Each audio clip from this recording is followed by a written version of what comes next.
দোস্ত মানুষের এই কাজ কাম আমার আর ভালো লাগে না, টাকার অভাবে পড়ালেখা করতে পারলাম না। আসলে গরিব পরিবারে জন্ম নিচ্ছি আমরা, কাজকর্ম করে তো ভালো লাগবে না। আর মানুষের কাজ কি আর কি করবো গো, আর টেনশন করিস না, তো আমি তোর পাশে আছি, যে কোনো একটা ব্যবস্থা আমরা করবোই। এই কাজটা করি, আপাতত সংসারের অবস্থা তো না ভালো না, আমার সংসার তো অনেকটা অবস্থা খারাপ, বাপের তো আমার অসুস্থ, বিছানায় শুয়ে আছে, এই জন্য মানুষের আমি কাজ করে খাই, সংসারটা তো আপাতত চালানো লাগবো না। ঠিক আছে দোস্ত, তোর কথা ঠিক আছে, আমার আর তো কাজ কাম ভালো লাগতেছে না। আমারও কি আর কাজ কাম ভালো লাগে কো? আচ্ছা টেনশন করিস না, চল মালিক আইলে আবার বের করে। কি ব্যাপার, এখানে বসে বসে আড্ডা দিচ্ছ, কাজ কামের খবর নাই? এখন কয়টা বাজে জানো?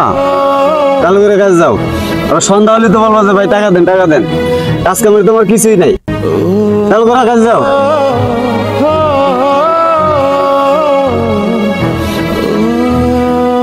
দোস্ত চল কাজে যাই, মালিক চিল্লা চিল্লি করতে হবে। দোস্ত টাকা নাই, টাকা নিয়ে মালিক আছে, সন্ধ্যা বাজার করা লাগবো। আল্লাহ রে, কাজে পায়ে ব্যথা পাইছি রে, কি কাজ ব্যথা পাইছিস নাকি? আমি এত তুমি তুই বলতে পারছিস না? আরে ভাই ভালো লাগে না কাজ কর্ম করতে, আর ইয়া কাজ তো তুই তাহলে দাঁড়া, কাজ তো শেষ, টাকা তো মালিক বাজারে দিব কইছে, তুই বাসায় যা আর আমি বাসায় যাই, ভালো লাগে না শরীরটা। দোস্ত তুই বলবি? দোস্ত কি বল, তার চলবে বল। কালকে আমার একটা ইন্টারভিউ আছে চাকরির জন্য। চাকরির জন্য ইন্টারভিউ আছে?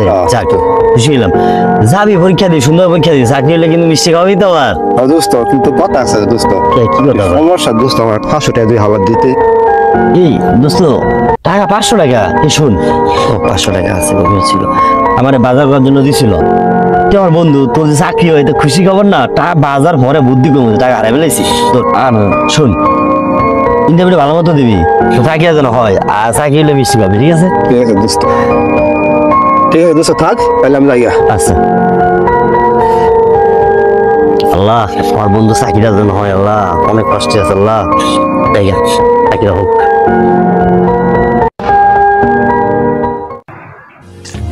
নাটু জি, পুকুরে মাছ ছাড়ছিলে, মাছ কি বিক্রি করছিলে?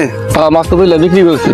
আর যে জমি কাজ টাজ কি হয়েছে? জমি লাগানোর সময় হয়ে গেছে, বড়াই জ্বালা জবাই হারে নাই গিয়া।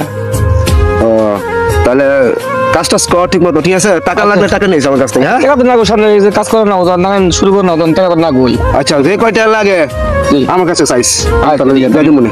আচ্ছা ঠিক আছে, ওকে ওকে আচ্ছা। আল্লাহ 10 টাকা পড়ে গেছে রে, 10 টাকা পাই না, এই 10 টাকা দিয়ে আমি একটা বড়া খাইতে পারতাম, বিকালে বাজারে যাই। কামরুল না আমার দোস্ত? ওরে আল্লাহ, এই দোস্ত দাঁড়া দাঁড়া,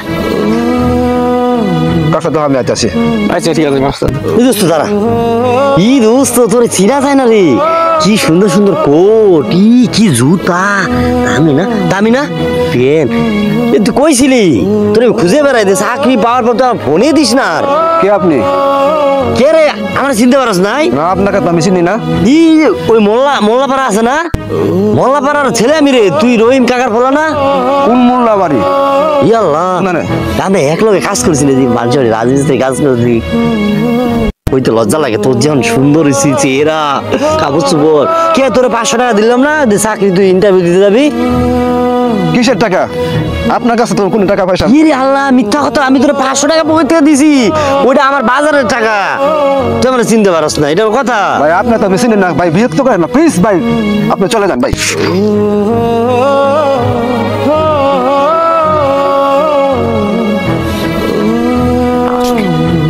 আমার চিনে না, আমি ওর বন্ধু, আমার চিনে।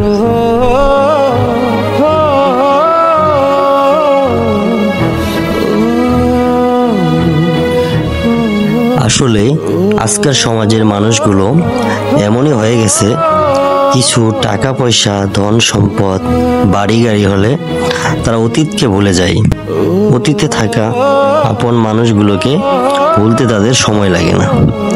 সে বাবা মা হোক বা বন্ধু বান্ধব হোক। অবশেষে একটা কথাই বলতে চাই, মানুষ পরিবর্তনশীল, মানুষের অবস্থান পরিবর্তনশীল।